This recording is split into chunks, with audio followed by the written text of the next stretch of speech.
If you have ever done everything you could think of to improve your baby feeding situation and nothing worked, this episode is for you. If you have ever met with an IBCLC as you were told you should to try to get to the bottom of your baby feeding difficulties and still you struggled, this episode is for you. You are going to love this redemptive breastfeeding story from somebody who has become a real life friend to me and took her challenge and turned it around to make sure that other people don't have to struggle as much as she did. So welcome to the Milk Making Minutes. I'm your host, Lo Nigrosh, an international board certified lactation consultant and certified childbirth educator on a mission to explore breastfeeding struggles and triumphs through the lens of systemic medical and cultural barriers. Enjoy. Hi, Kate. Welcome to the Milk Making Minutes. Hi, Lo. Thank you so much for having me. Yeah, I'm so glad that you're here. We met in real life. Was it last week? Something like that, yeah. Yeah. Yeah, so you are in my area. Why don't you go ahead and introduce yourself and your family, however much information you would like to give. Sure, and before I start, I've now listened to a bunch of episodes of the Milk Making Minutes, and I just wanna thank you for providing this space. I think that birth stories are so common, and, telling birth stories is so necessary and important, but I think breastfeeding tends to get lost in the shuffle, and I think telling breastfeeding stories, body feeding stories is equally as important. So thank you again for providing this space. It's really great. Oh, thank you so much. You know, one of the reasons that I wanted to do this was because every time I told people what I did, they would immediately tell me their baby feeding stories, whether it was the amazing ones where they really proud of what they had accomplished with body feeding, or the ones where they still held some sadness or grief. And it didn't matter if they were a brand new mom or if they had been a parent for 50 years, people want to tell both their birth and their baby feeding stories. There's something very visceral about it. So I really appreciate you saying that. Yeah, for sure. Yeah, so my name is Kate, and I live in Western Massachusetts with my husband and my two kids. One is 4.5, and the other is 1.5. Yeah, great. So still pretty little. Still pretty little. Yeah, all right. So I want to take you back to your childhood. You've probably heard me ask this on the podcast before, and have you describe what your exposure to baby feeding was before you were even thinking about being a parent as a. Such a great question, and one I think that we need to ask more people. I had no exposure to baby feeding, no exposure to newborns even. I just didn't have locally with newborn in my life.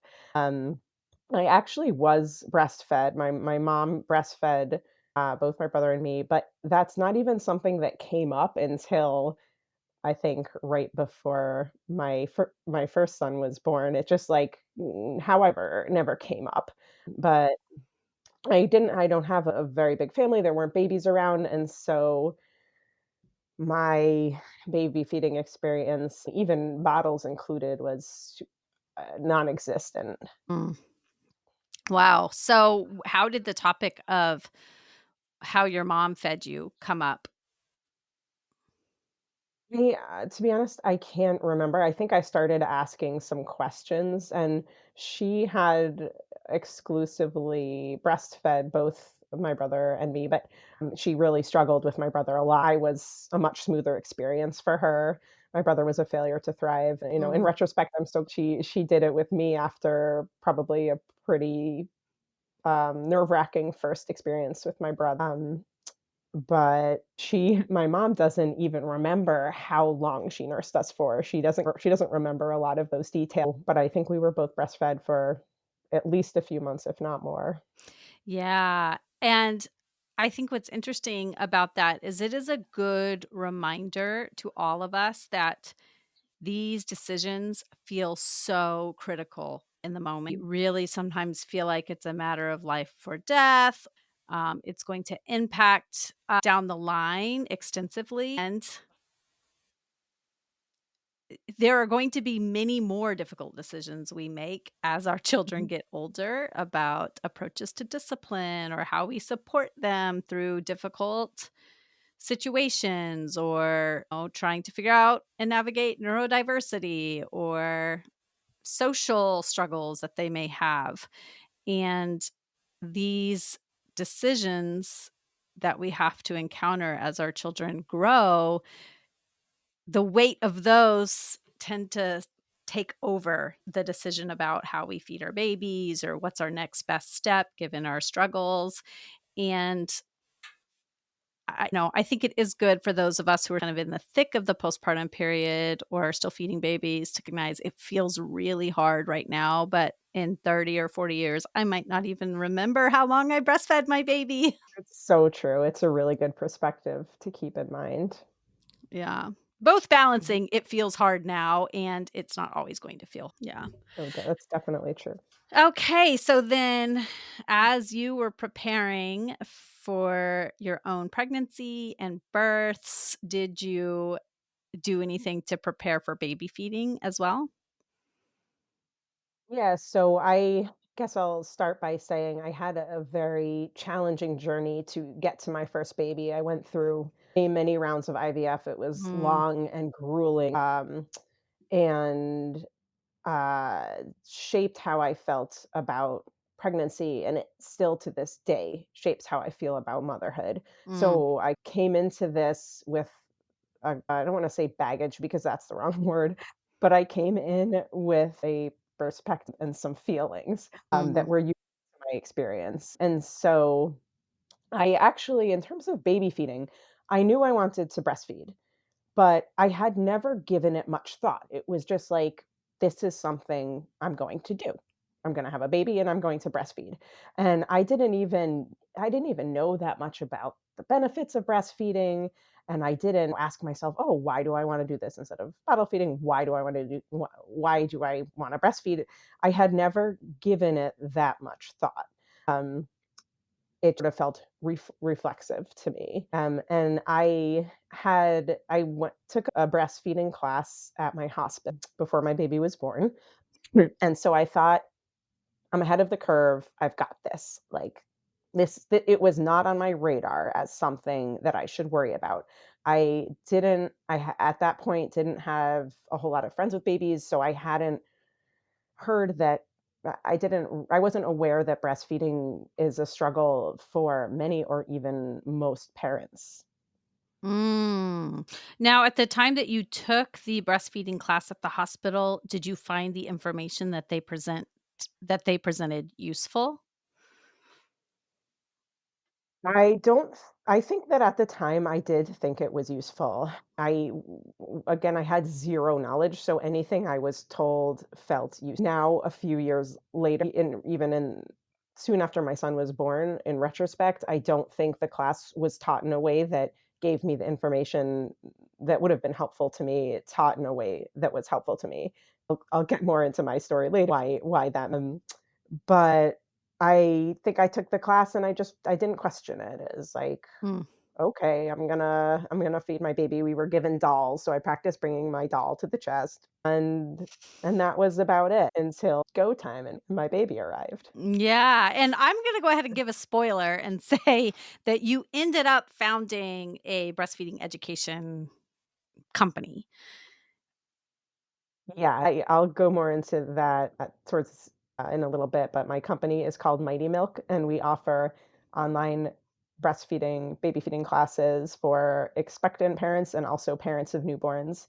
And the classes are led by an amazing IBCLC named Lex Beach. Yeah, and she was on 2 previous episodes of the podcast. I'll have those linked in the show notes. She is a friend of mine and somebody I've admired for years. So, the reason I bring that up now, give that little spoiler, is because I would like you to think back to this initial breastfeeding education course. Was it independent from the childbirth ed course? Yeah, we don't offer childbirth ed. Mighty Milk does No, not offer childbirth ed but classes. the course that you took, at the hospital, was it independent from their childbirth education course? Yes, it was a different course. Okay, and so you mentioned practicing bringing a doll to your breast. Do you remember any of the other subject matter that was covered? I don't remember any of the other subject matter that Mhm. was offered. There was a baby wearing component, and that was helpful because they had the different types of carriers, and we were able to see that. And baby wearing is such a great tool for breastfeeding and baby care in general. But aside from that, I don't remember Okay. very much about it. Mm, Yeah, okay, yeah. so you had your class and then, you dive right in, so go ahead and tell me from your perspective how you thought breastfeeding went, and we'll just start with those very initial feeds. Sure. So I ended up being induced at very close to 42 weeks, and my baby was born. Everything fell apart immediately. Oh, no. My husband and we were exhausted, first of all, but we were just totally blindsided. We just felt like we have this crying baby. We were like, where are the instructions? My baby, we did skin to skin right after he was born, but he never did the magical breast crawl. And he was super sleepy. I couldn't get him to latch. I was super hormonal and I had medication in my body myself, and the confusion and just the stress and overwhelm of those first really 48 hours after birth in the hospital, I wouldn't wish it upon anybody, yet it happens every day, all the time. I think a few nurses came in to try to help me breastfeed. It just wasn't going well. An IBCLC came in. I'm sure by the time she came in, I was, like, not even able to process what she was telling me because I was so worried about my son not eating anything. I was physically and I was still bleeding. I had preeclampsia, so I was constantly getting my blood pressure taken, and it felt almost like a hysterical entry into motherhood. And then my baby had lost about 10% of his weight by the time we get home, so I knew that we needed to monitor him closely. And so I went to my pediatrician to get him weighed, and my pediatrician had a really lovely IBCLC on staff who did everything she could to try to help me. But my baby was born in February and he kept losing weight. And so I'd have to get my postpartum body into the car in New England in February, bringing my tiny little newborn. When you're a new mom, you're trying to figure out how to get the baby into a car seat. You're trying to make sure your own body is, so you feel it's almost of it can be an out of body experience to have gone through birth. So there's that. So trying to get my baby into the car, knowing he's not the stress of knowing he's not gaining weight, going to the lactation consultant, going to the pediatrician, being told your baby still isn't gaining enough weight. It was just one of the hardest stretches of my life. And I was nursing my baby, but he ended up he just had lost too much weight. So at about 4 weeks, I started adding in supplemental formula, which is what was recommended by the lactation consultants and the pediatrician. And I was never and am never somebody who's anti formula. Um, the opposite. But I had felt very strongly that I had wanted to breastfeed. And I was taken off guard by my own desire to breastfeed after he was born. To me, it felt almost like an ancient birthright of mine to want to breastfeed. So Mm, I wasn't upset about feeding him formula so much as I was upset about this thing that to me felt like it was my right, and it felt like it had been just pulled out from under me. And I think combined with my when I was going through IVF, um, there's so much in IVF that feels out of your control. I had 2 miscarriages. It felt out of my control, and y in those moments, I just felt so powerless.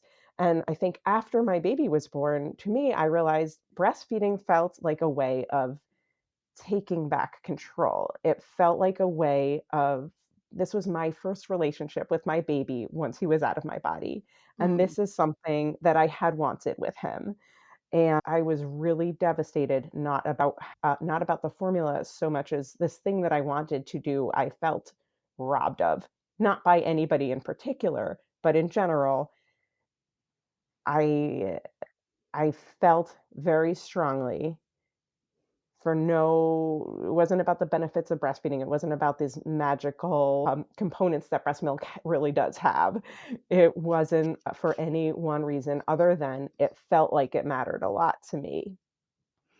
Yeah, I can relate to that so strongly, and I think many people can, and this description of breastfeeding being a birthright feels so true for so many people. So many people cannot describe why they wanted to breastfeed so strongly.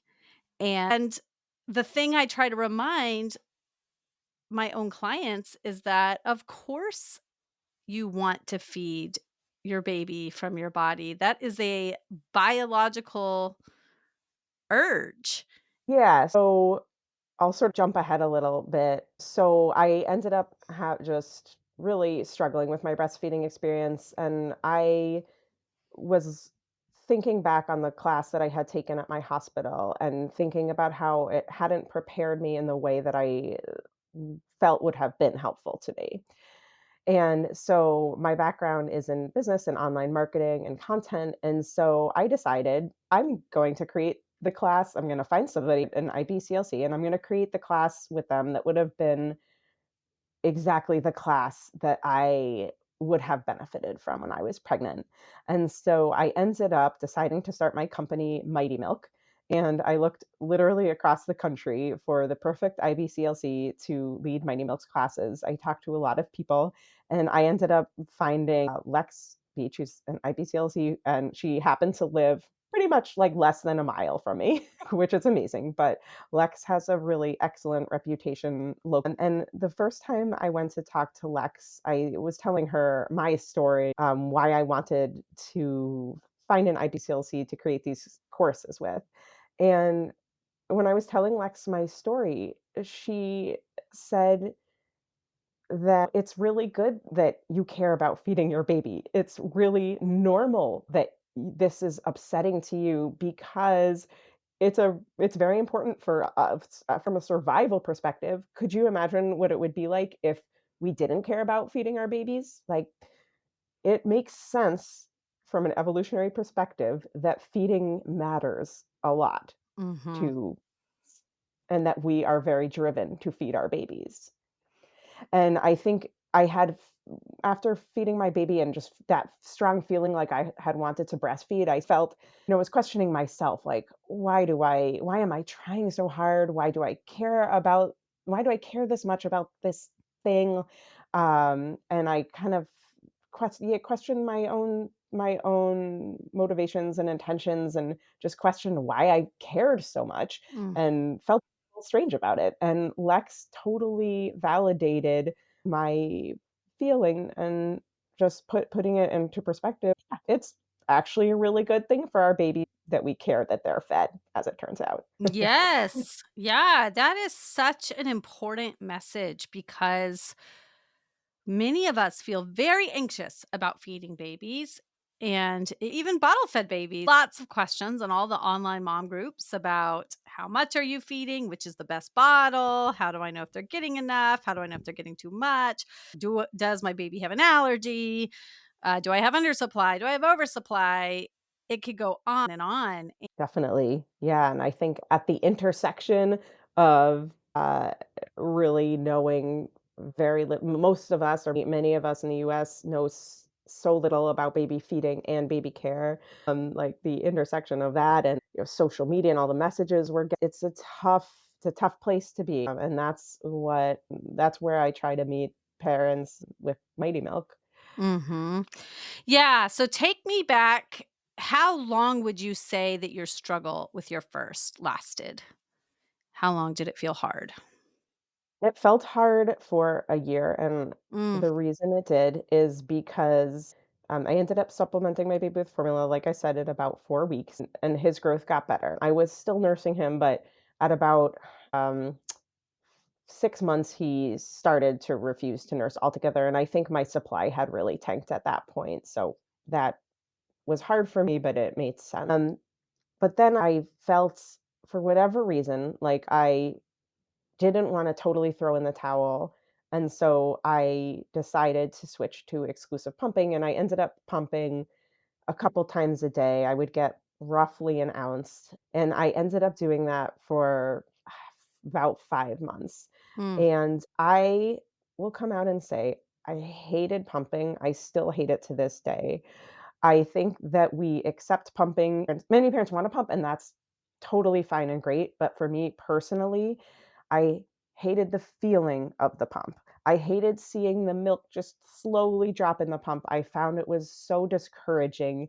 It felt nothing like holding my baby at my body. It was a totally different experience than nursing, and I hated cleaning the bottles. There was nothing about pumping that I liked, but I pushed myself to keep doing it because this is how much I cared about feeding my baby from my body. Whether it was healthy for me, whether it was necessary, is a different question, but that was how strongly I felt about it. At about 11 months, my husband and I had a conversation. He said, I if you wanna keep doing it, do it, but you don't seem happy, you don't seem like you're enjoying it, and I was like, "Oh my god, you're right, I don't have to do this anymore.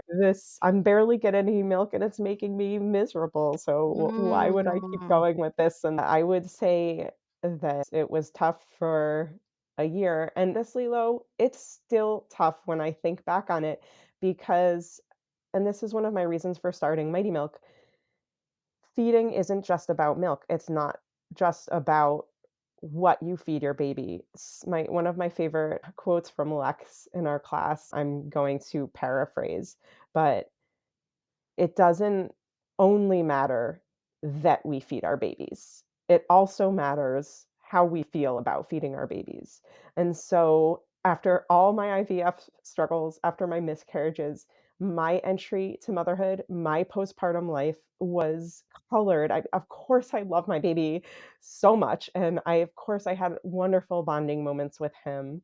Um, but the fact is that if I had not had the stress of him not gaining weight, if I hadn't had the stress of lugging him to the lactation consultant in the freezing cold weather, if I hadn't felt like my body had failed me, it would have been a much more calm transition to postpartum life and to motherhood. Mm. Yeah, and you used the word hysterical when you first told your story, that you just had a hysterical entrance into motherhood, and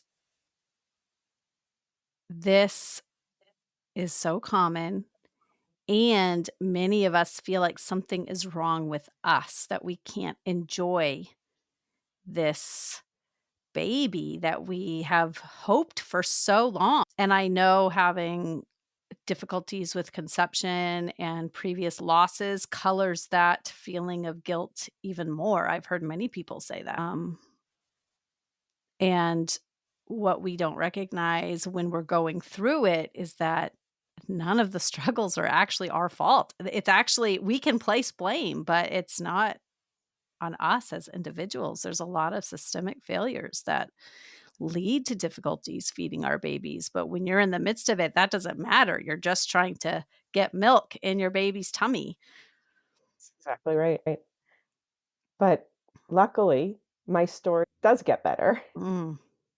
Not with my first baby, although I now have perspective on it, Yeah, could I but Mhm, before you tell your second story, so you start supplementing at 4 weeks, right?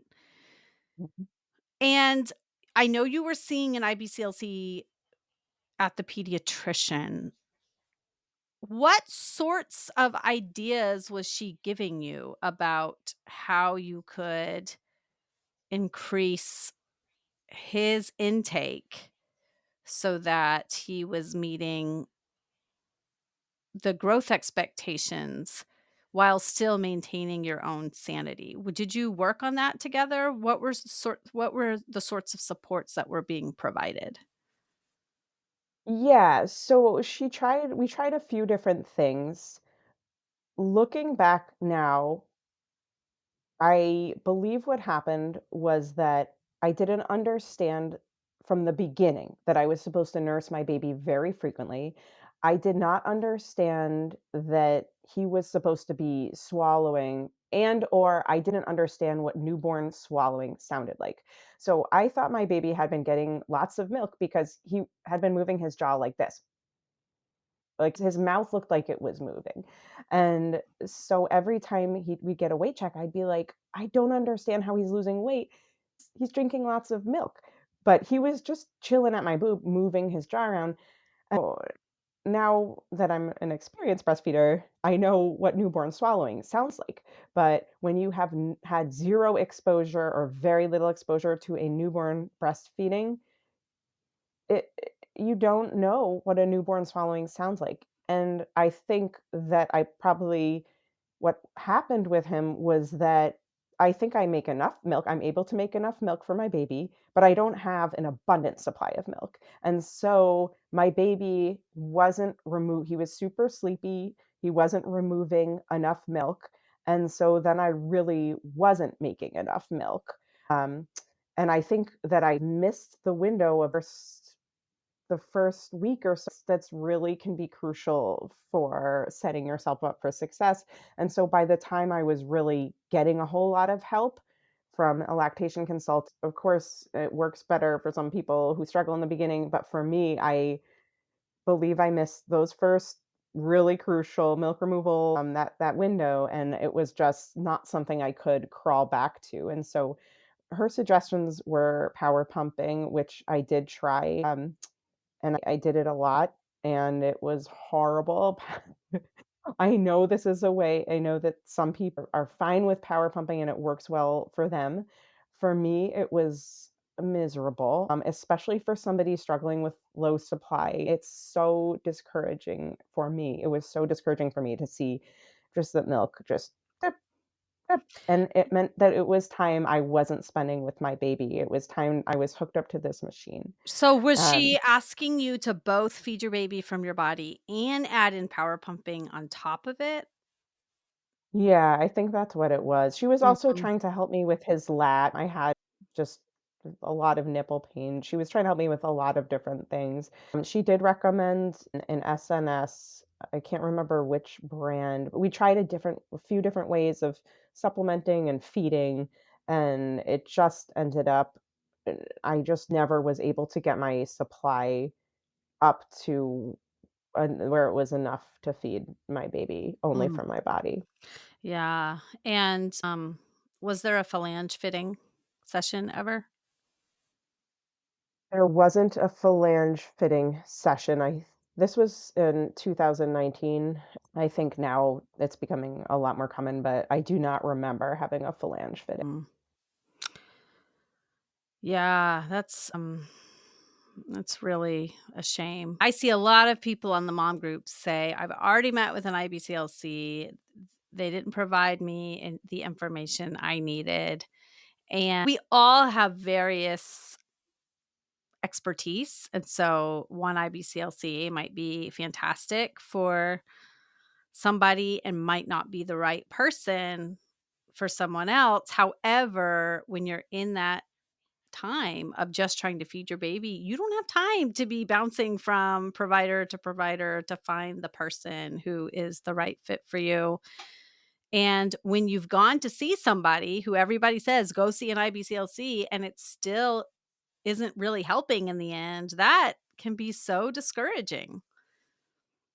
Definitely. I think one of the reasons I struggled so much with the idea of power pumping is because I was alone in my house. Mm, By 3 weeks, my husband was back at work, and maybe if he had been home or if I had grandparents home and I had somebody else to hold the baby while I was power pumping, that would have been a different scenario. But everybody is in their own unique situation, and some people, for what seems palatable or doable to one person, might seem so overwhelming and stressful to another person. Yeah, exactly. And I like to always remind people, if the advice you're being given is something that you could find by going on to Kelly Mom to try, or the plan you come up with, you could have easily come up with yourself, then you can go back to that provider and say, "Hey, I need something that's a little more doable for me. How can we figure this out?" Okay, so you struggled through that. You struggled for almost a year. I want to say that pumping for 5 months while getting 1 ounce total in the day, you said? I think per session, but probably Okay. zero point 0.5 to 1 ounce it. Yeah. Yeah, that is incredible dedication. And Thank you. probably if you were getting higher volumes of milk, you would not have hated pumping so much, but to go through all of that work for a half ounce to an ounce each session is truly incredible. And it's a great reminder that any amount of milk that you can and are willing to provide your baby, human milk, helps them and is good for them. And, I don't know if you were holding on to that while you were working so hard to produce those few ounces a day, but it really is truly incredible that you continued for that long.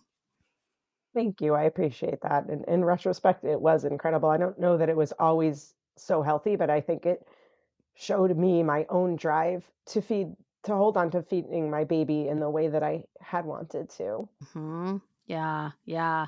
And, we each have to answer that question individually, what's healthy for us and what is not. And sometimes the choice we make is not the absolute healthiest in absolute terms, but it is the thing we needed to do in that moment, Definitely. given where we were in the decision tree. Mm, yep. Yeah. Okay. So now you have a redemptive second experience. Did you create the course? You did create the course before your second experience. Yes. So I had this terrible experience. I teamed up with Lex.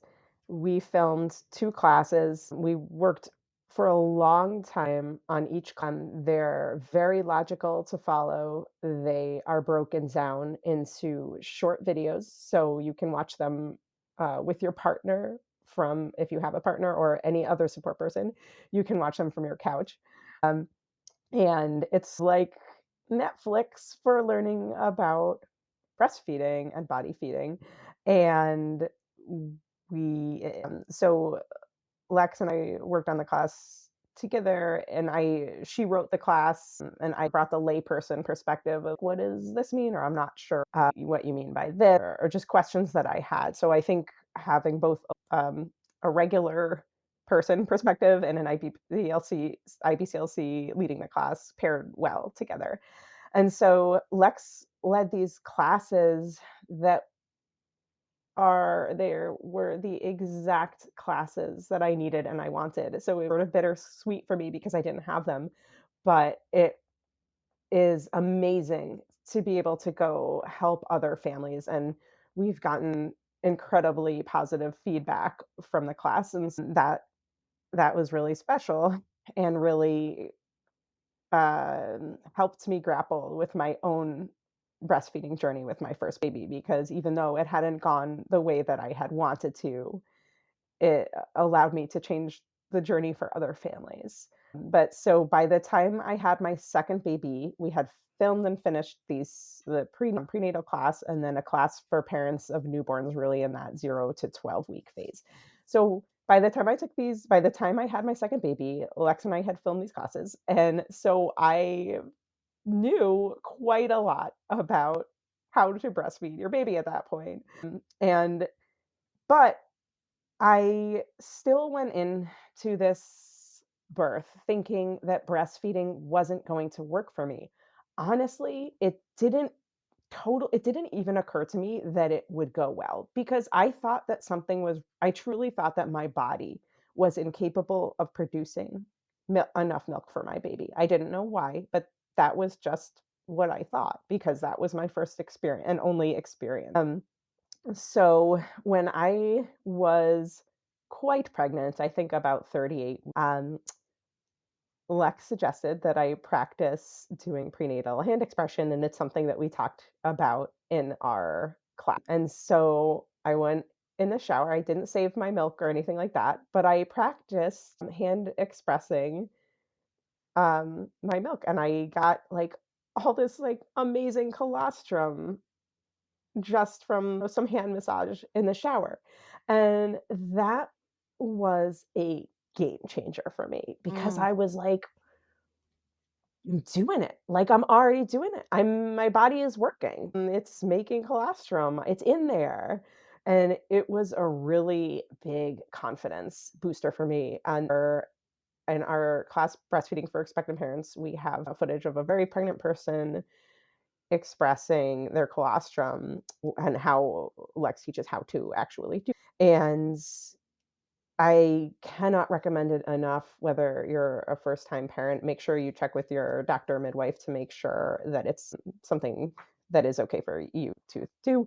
But especially if you have struggled with breastfeeding in the past, it can really be such a big confidence boost. And so I was induced for the second time at about 42 weeks, and my baby came out. And for the most part, breastfeeding was amazing. Mm. Now, I don't want to say it was perfect. There were a few little hiccups. I was so lucky that Lex lived about a quarter mile, excuse me, a quarter mile away from the hospital where I gave birth. My baby was not latching easily. And so she came over. She had me use a nipple shield one time, and that kind of flipped a switch for my baby. And I did not have any issues from that point forward with latching. It was just like he just needed a little coaching. And I did have some other hiccups. I had retained placenta that Mm. had to be removed. And so that did impact my supply. But for the most part, everything went smoothly. Those intense weight gain issues that I had with my first baby were not, that was not my experience with my second baby, especially once I had resolved my retained placenta issue. And I was able to breastfeed with no nipple pain at all after weight gain went well. And not only that, but my whole transition to postpartum life with my second baby was a totally different experience than it was for my first, Mm. because there wasn't that intense adrenaline of mixed with the cocktail of hormones Mm. that my baby was not gaining enough weight, and I was so freaked out about how the next feed was going to go, and I didn't know what to do. And the other thing is really what Lex teaches in Mighty Milk's class, which is different from any other breastfeeding class taken, and I've checked out a bunch of them, is Lex teaches a wholly different vision for what breastfeeding should look like than many parents experience. So, with my first baby, I fed him every 2 to 3 hours. I'd look at the clock. If he was rooting, I would feed him, but I didn't think I was feeding him on a schedule, but I really was because I would go by the clock. Um, and I would sit in a chair, hunched over with the nursing pillow. My back was hurting me because I was all hunched, and I would feed him for 15 minutes on each side exactly, and I would have my breastfeeding tracker, and I'd mark down the time. I would keep my whole diary, and that's what feeding looked like for me, to the extent that I was nursing for my body.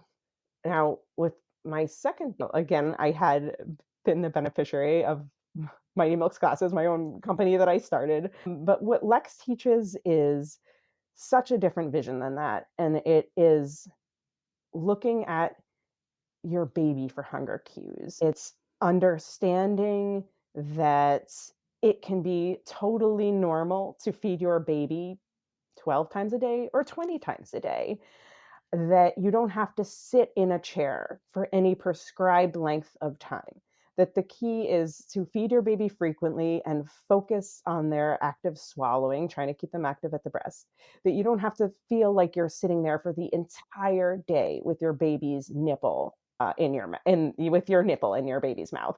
That you can lie on your bed and nurse on your side. You can get out of the chair. You shouldn't be uncomfortable and hunched over. You can nurse on a couch, that your body should be supported by pillow, and that it's not this timed thing where you're looking at the clock and just using it to guide how you feed your baby, that you're using your baby to guide how you feed your baby.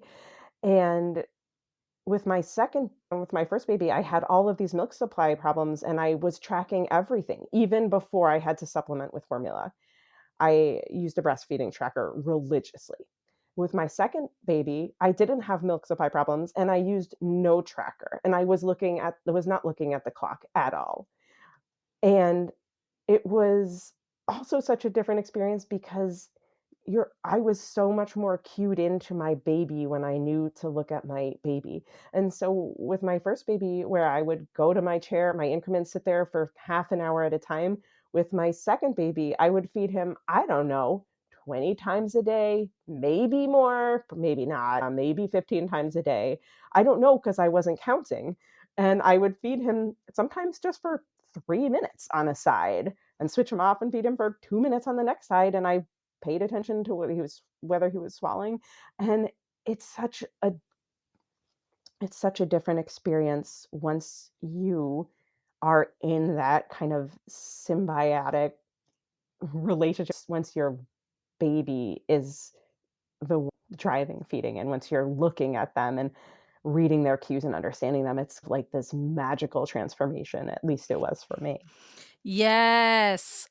I I work at a hospital 2 days a month, so not very frequently, but I'm on the postpartum floor 2 days a month, and on every single whiteboard, it's written, "Feed baby 2 to 3 hours a day, 15 minutes on each side," and these are averages. These numbers come from research, from studies in which they took a bunch of babies and they asked parents to describe how frequently they feed and for how long. And they took all of the data and then created averages. And I always try to counteract this message when I walk into rooms by saying, hold your baby skin to skin, and whenever your baby shows any sign, early sign of hunger, eyes moving in the sockets, starting to smack their lips or turn their head towards you, go ahead and feed them. There's going to be no harm done in trying. And the biggest harm is if you're having nipple pain and you need help figuring out why that nipple pain is happening, because feeding a baby that frequently while you're in pain is not sustainable. Absolutely. And Right. parents who are incredibly anxious about supply and number of feedings, I always try to encourage them to just stop tracking. Put away the app. It doesn't matter. You're going to know much more about your baby and how your baby is doing by just focusing on your baby and not on inputting every single data point into an app. Right, and in Mighty Milk's class, Lex gives an example of a culture where breastfeeding is really the norm, not bottle feeding. And she talks about how when you ask mothers in those cultures how often in a day they feed their baby, they're like, they just laugh. It's like, what? I don't know. I'm always feeding my baby, the newborn. And I think having that perspective that in breastfeeding cultures, the way they feed their babies looks nothing like the way babies are commonly fed in our culture. It can open up your world and give a different perspective of what feeding can look like for you. And that's one of the reasons Lex is one of the reasons I love how she leads Mighty Milk's classes is she gives this different vision. And it might not be for everybody, but for those who really do want to feed their babies from their bodies, if you really care about breastfeeding, it can really be an aha moments. And Did it? it made such a difference for me, that change in attitude for how I felt about feeding my baby, because I was able to focus so much on him, and it was about our relationship and our feeding relationship.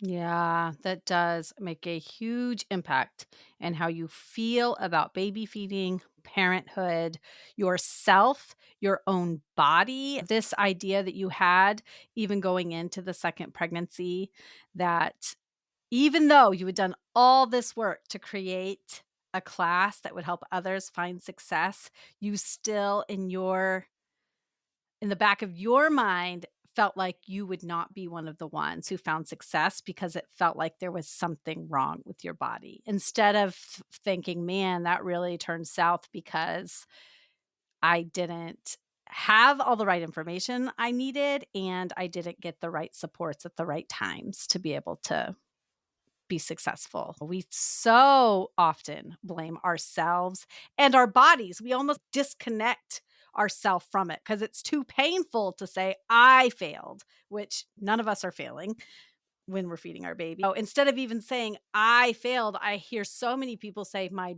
body failed me, like this disconnection, this disembodiment, because it's too painful to think that it was actually me that had the difficulty. Right, absolutely, and that I I think that one thing I've noticed with some other breastfeeding classes is that they make guarantees that breastfeeding. Mm. I, through Mighty Milk, guarantee that our classes will give a boost in confidence, but I never, ever would guarantee that breastfeeding will, quote unquote, go well, because I think that's just so disingenuous and dishonest, and it sets parents up to be disappointed, because the fact is that you can be super prepared. You can know everything there is to know with about breastfeeding. You could take all of the prenatal classes in the world, and feeding can still be really difficult or not go in the way that you had wanted it to go.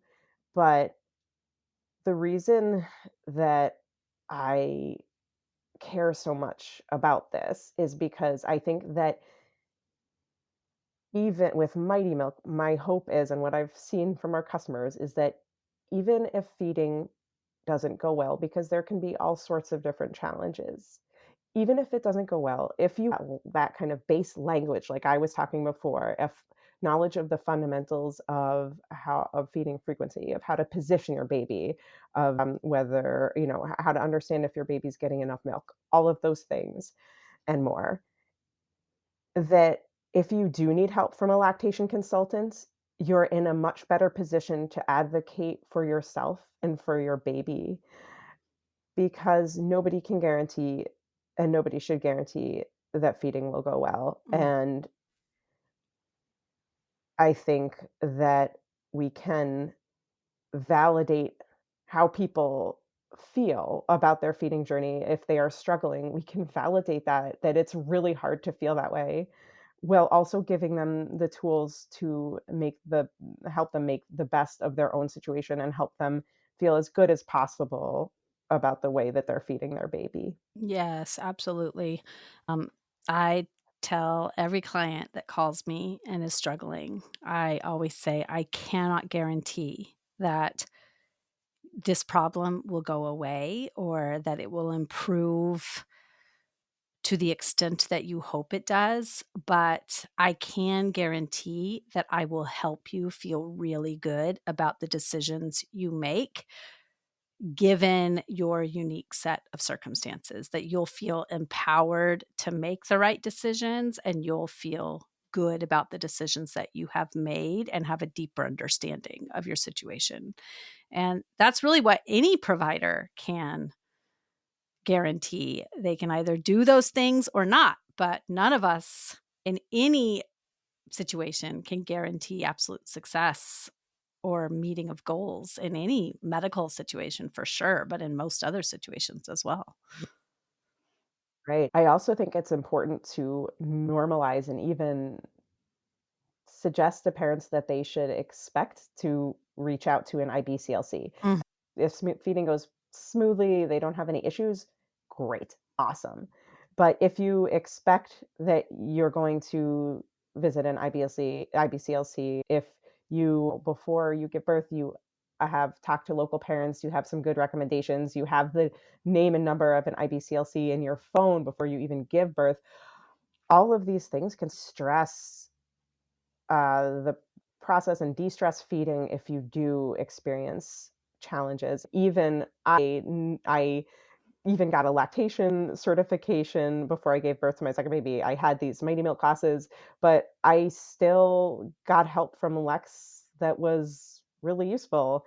And so I think having families expect to see a lactation consultant, understand it's a frequent occurrence. There's nothing, it's a good thing to go get help. People can check on their insurance ahead of time, all that stuff. And it just, again, just de-anxietyfies, that's not a word, but de-stresses the whole situation.